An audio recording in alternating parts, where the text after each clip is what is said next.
Dear children, welcome to all of you in English class. Today we read about a poem that is The Squirrel, which is written at the end of your chapter 1, that is 3 questions of your book Honeycomb. Dear children, this poem is written by Mildred Bors Armstrong. The short poem gives a description of squirrel, its movement, the food it likes, the way it plays and so on.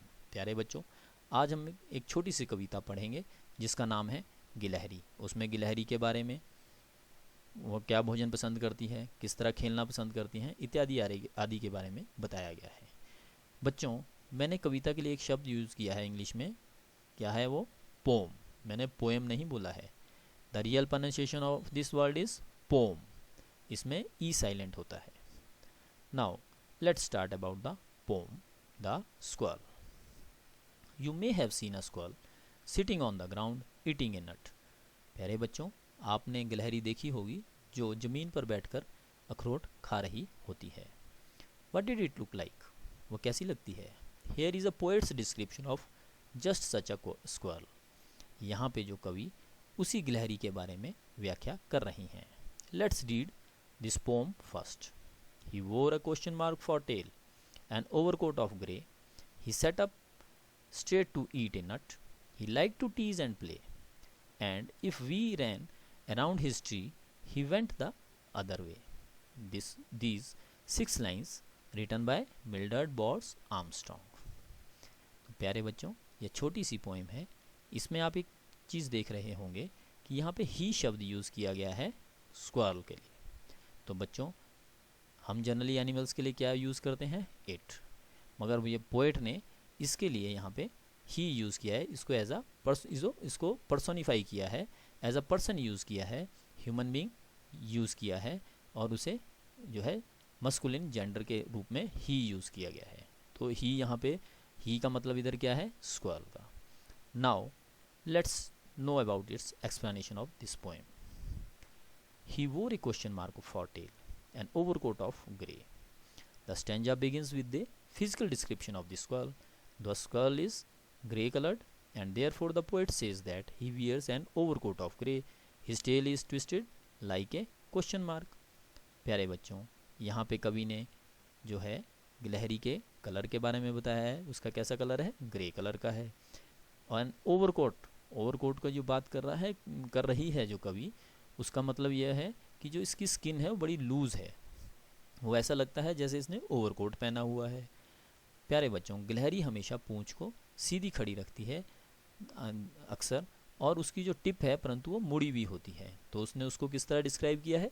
A question mark, that is sine of interrogation, कि उसकी जो पूंछ है वो कैसे लगती है? एक question mark की तरह लगती है।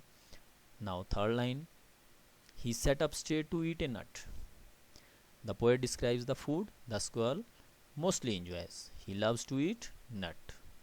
बच्चों, गिलहरी ज़्यादा खाना क्या पसंद करती है? नट को, अखरोट को खाना पसंद करती है। In order to eat a nut it was sitting straight. और जब वो नट्स खा रही होती है तो हमेशा वो सीधी बैठती है। तो यहाँ पे उन्होंने इस चीज़ को बताया वो किस तरह जो है फूड इंजॉय करती है, और उसका सबसे पसंदीदा भोजन क्या है? Nut. He like to tease and play, and if we ran around his tree he went the other way. अब जो पोएट है वो बता रही हैं squirrel is a funny little animal that likes to play the human beings. If human being ran round his tree, the squirrel would not frightened. It would like to tease and play. To do so, it would also run round the tree, but from the opposite side. प्यारे बच्चों, गिलहरी एक छोटा मज़ेदार जानवर है जो मनुष्यों के साथ खेलना पसंद करता है। अगर मनुष्य पेड़ के चारों ओर दौड़े तो गिलहरी डरता नहीं है। यह छेड़ना और खेलना पसंद करता है और दूसरी दिशा की ओर दौड़ता है। So this is all about the poem that is the squirrel. Dear children, आपने देखा होगा कि हमें अक्सर पेपर में किसी भी पोम का लाइंस का एक्सप्लेनेशन लिखने को आता है। जिस तरह हमें हिंदी में सरलार्थ लिखने को आते हैं कविता के, उसी तरह इंग्लिश में भी पोम को की कुछ लाइंस दी होती है और उसका एक्सप्लेनेशन लिखने के लिए आता है।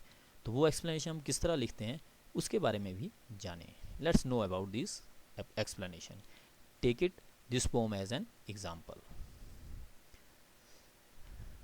प्यारे बच्चों, जिस तरह हम हिंदी में सरलार्थ लिखते हैं उसके दो भाग होते हैं, प्रसंग और सरलार्थ, इसी तरह इंग्लिश में भी पोम को लिखने के लिए दो ही पार्ट्स होते हैं, that is reference and explanation.